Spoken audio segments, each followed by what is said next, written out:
Emma Woodhouse, bella, inteligente y rica, con un hogar agradable y un temperamento feliz, parecía reunir muchas de las mejores bendiciones de la vida. Llevaba viviendo cerca de 21 años en este mundo sin nada apenas que la agitara o la molestara. Era la menor de las dos hijas de un padre cariñoso y tolerante, y a consecuencia del matrimonio de su hermana, llevaba mucho tiempo como señora de la casa de su padre. La madre había muerto también hacía demasiado tiempo como para que ella conservara más que un confuso recuerdo de sus caricias. Su lugar había sido ocupado por una institutriz, mujer excelente, a quien le faltaba muy poco del cariño de una madre. 16 años llevaba a la señorita Taylor en la familia del señor Woodhouse, menos como institutriz que como amiga, muy encariñada con las dos hijas, pero especialmente con Emma. Entre ellas había más bien la intimidad de unas hermanas. Aun antes de que la señorita Taylor dejara de ejercer el cargo nominal de institutriz, la bondad de su carácter apenas le consentía imponer ninguna restricción. Y ahora que su sombra de autoridad había acabado hacía mucho, vivían juntas como amigas muy unidas, haciendo Emma lo que se le antojaba, con una elevada estimación del juicio de la señorita Taylor, pero guiándose principalmente por el suyo. En efecto, los verdaderos males de la situación de Emma eran su capacidad de imponer demasiado su voluntad y su tendencia a pensar demasiado bien de sí misma. Esos eran los inconvenientes que amenazaban teñir sus muchas buenas cualidades.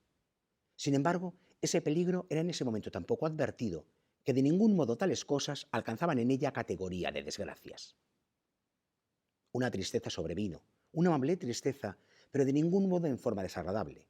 La señorita Taylor se casó. La pérdida de la señorita Taylor fue lo primero que le producía dolor. Fue en el día de la boda de esa querida amiga la primera vez que Emma se quedó sentada con tristes reflexiones de larga duración. Pasada la boda, y habiéndose ido los invitados de la novia, su padre y ella se quedaron solos para comer, sin perspectiva de nadie más que animara una larga velada. Su padre se preparó para dormir después de la comida, como de costumbre, y a ella no le quedó sino estarse sentada pensando en lo que había perdido. Emma, de Jane Austen. Para algunos su obra maestra. Para otros, los lectores irredentos y rendidos siempre a los pies de la grandísima escritora británica, una más de sus grandísimas novelas. El universo Austen, Pablo Vilaboy. Bueno, está Emma, como tú dices, en algún listado de las mejores obras literarias de la literatura universal. Está por delante de Cien años de soledad, en el puesto 19. O sea Es, que algo tendrá esta Emma, algo tendrá Jane Austen. algo tendrá Jane Austen. Mucho. Autora que durante muchísimo tiempo ha habido que reivindicar. Parece Bueno, que ahora, en gran parte, la hemos colocado donde merece, aunque todavía hay muchos que la miran por encima del hombro. bueno, ya sus coetáneos y no tan coetáneos la criticaban. Gente como Charlotte Brontë o Mark Twain no la soportaban. Mark Twain creo que decía que cualquier biblioteca que no tuviera un libro de Jane Austen era una buena biblioteca, por ejemplo. Sin embargo, otros autores como Walter Scott la consideraban una de las mejores escritoras costumbristas que había dado la literatura inglesa. Está a caballo entre dos siglos, porque realmente incluso ella vive más todavía en el 18 que en el 19, porque además muere muy joven y muy pronto, y está ahí en medio de varias corrientes literarias, en medio de varios sentires. Sí, en Jane Austen sobre todo se da el costumbrismo, pero también la crítica social y bueno, yo creo que sus novelas tienen más mimbres de lo que la gente reconoce. Te Eh, puedes quedar en la superficie del divertimento social, como decíamos, pero hay muchas más cosas que luego otras escritoras como Edith Wharton, por ejemplo, han recogido el testigo, aunque quizás de una manera más cortante, pero las bases están en Jane Austen. es que además de Jane Austen, por desgracia, muchos se han quedado con el estereotipo de adaptaciones que se han hecho a la pequeña o la gran pantalla que no han entrado realmente en el corazón, ni en la fuerza y sobre todo ni en la denuncia que está haciendo Jane Austen en muchos casos. Sí, se quedan quizás en las peripecias de jovencitas Lister que terminan casándose al final. En este caso, la heroína de Emma Woodhouse, es un poco diferente al resto de las heroínas de sus otras obras. De hecho, ella cuando empezó a escribirlo, decía, comentaba en sus diarios, voy a escribir una novela con una heroína que, salvo a mí, a pocos gustará. Efectivamente, es que de esos Porque personajes que no caen bien. es una de las heroínas quizás más antipáticas, aunque termine teniendo un buen corazón, pero bueno, está Emma, creada por Jane Austen, es digamos una métoma en todo, una casamentera, ella la describe como hermosa, lista y rica, y bueno, como está aburrida, se le da por intentar casar a todas las jovencitas que conoce con resultados algo catastróficos. Esta heroína también, en contraposición con otras, como las de sentido sensibilidad o orgullo y prejuicio, sí tiene la diferencia de que es una mujer rica, por lo tanto no la acucian problemas económicos ni necesidad de casarse, y el interés romántico que termina teniendo está un poco diluido a lo largo de la novela. No la mueve más el interés romántico de otros que el suyo propio. Entonces, en estos dos aspectos también marca un poco la diferencia con otras heroínas de otras novelas de Austen. De hecho, el gran traductor José María Valverde, que es el traductor de esta edición, y hace un prólogo fantástico, cuenta como es una novela que también por eso a veces se critica o se huye o se mira hacia otro lado cuando aparece Jane Austen, porque diciendo, son novelas clásicas que ya conocemos el desenlace antes de empezar. Dice, y Jane Austen es capaz de dotarlo todo de misterio. O sea, aunque el final sea el que tú te estás imaginando hace muchísimas páginas, te invita y te incita y te excita para que continúes pasando páginas porque dices, espera, que esto igual no es como yo lo pensaba. Siempre se guarda un as bajo la manga. Lo que ocurre es que es muy sutil. A veces es verdad que, como dice José María Valverde, no lo notas, no lo percibes hasta que cierras el libro y lo recuerdas. Y dices, anda, si lo hace de este modo. Sí, además, en su estilo, aparte de esa crítica social muy sutil, tiene una enorme maestría a la hora de retratar personajes, mezclarlos y ponerlos en un escenario cotidiano, que eso tampoco ha sido muy valorado, ¿no? Pero es muy difícil en un solo capítulo, por ejemplo, presentar a una familia como hacía en Orgullo y Prejuicio, por ejemplo, y retratar con un par de retrazos, pues, psicologías particularmente femeninas.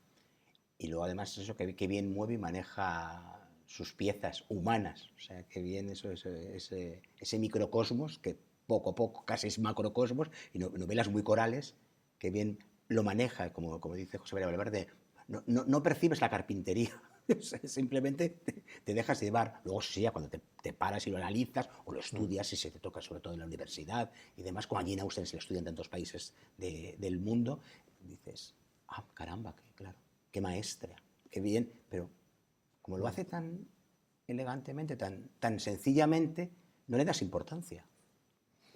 Sí, yo creo que algo debe tener el agua cuando la bendicen y algo debe tener Jane Austen cuando sigue adaptándose al cine, sigue reeditándose y sigue atrapando con sus historias que son, como digo, universales.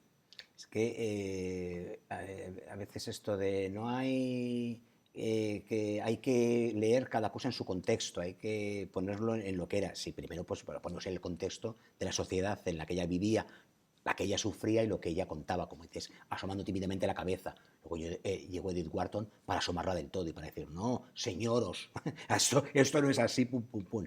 Y Jane Austen lo cuenta desde donde puede y con las herramientas que tiene a su disposición, pero creo que las utiliza magníficamente, pero eso, leyéndola ahora, te das cuenta, y aquí sí, que tantas veces, por desgracia, se utiliza mal la palabra, hay un discurso feminista, pero además desde el fondo y desde la base, pero sin necesidad de nada más que contar lo que cuenta y hacerlo del modo que lo hace. Y ahí está la denuncia, y ahí está la lucha por los derechos de la mujer.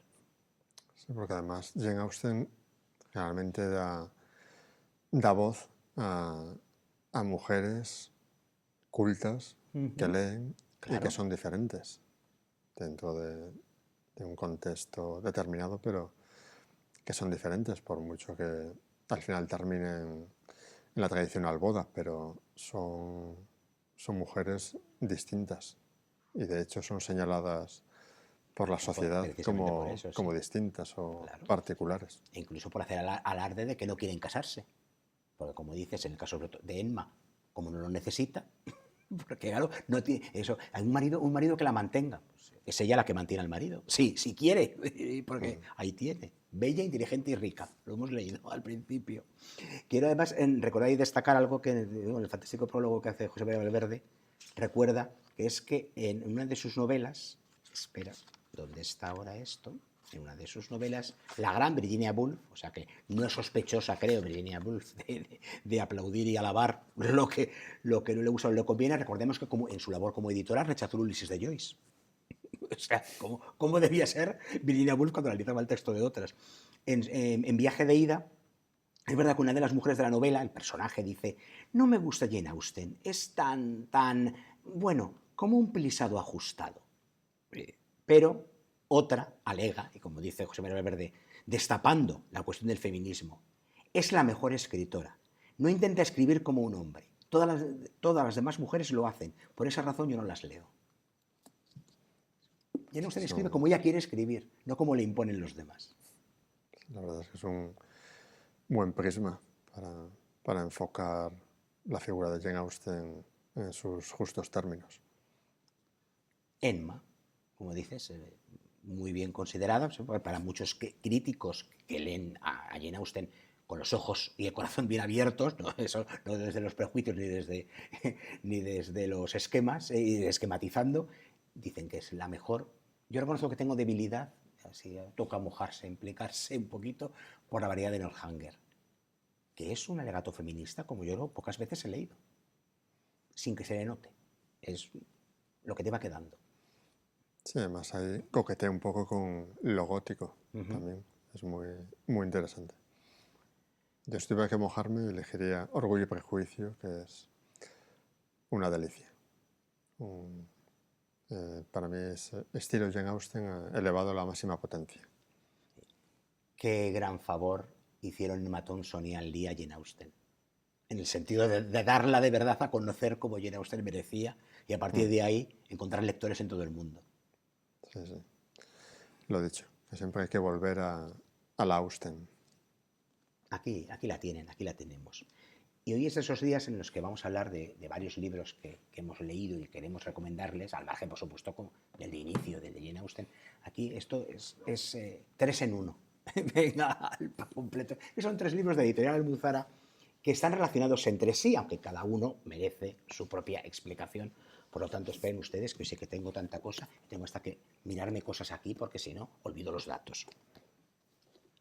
La copla, la fértil estela cultural de un género eterno. Ahí. No hay mucho más que decir, ¿no? En este libro están recogidas algunas de las ponencias que tuvieron lugar en el 10º Congreso Internacional de Análisis Textual, que se llamó De cómo la copla canta el deseo de la mujer, celebrado en Córdoba en febrero de 2019. Aquí se habla de la copla desde muchos prismas, algunos, entre comillas, lo digo y cariñosamente, manidos, o sea, porque no hay que decir mucho más del género, creo que ya está bastante, suficientemente defendido, considerado y colocado en el lugar que le corresponde, pero como todavía arrastra esa estela de haber sido un género utilizado, apropiado, mal comprendido, peor escuchado, todo hay que decirlo, pues está muy bien que aquí se abran diferentes perspectivas y que a veces se hablan de coplas concretas, de películas y del género en general, con muchas de las ponencias. Y luego lo interesante es que, al margen de haber escogido algunas ponencias, como digo, el libro se enriquece con textos inéditos. Por cierto, queda el texto póstumo, porque el libro se ha publicado después de su muerte, de Julio Anguita, que habla de esas coplas que escuchaba en la radio de niño, como tantos, y hace un recorrido emocionante y emocionado de aquel momento donde estas coplas vienen un poco como Jane Austen, aunque para algunos eran todo lo contrario, cogiendo el título de una de ellas, Cárceles de Oro. La copla era el grito de libertad, era lo único que les quedaba a muchas mujeres con esas vivencias al límite, con esas vivencias extremas. Claro, hablamos de este tipo de composiciones, como el tango, como el bolero, o sea, que todo está sublimado, todo está extra potenciado, pero la esencia es esa. Esas mujeres que en algún caso dicen, mira, por aquí no, a mí esto no me importa, y eso, y ya nos lo contó en su día Carla Berrocal. Doña Concha Piquer pide que le compongan el romance de la otra cuando todo el mundo sabe que ella está siendo la otra. Y lo dice desde escena. No tienen a nada derecho por no llevar un anillo con una fecha por dentro. A eso reducimos a las mujeres en ese momento concreto. Entonces es un libro muy interesante por eso, por cómo abre perspectivas, por cómo recupera canciones, por cómo glosa películas.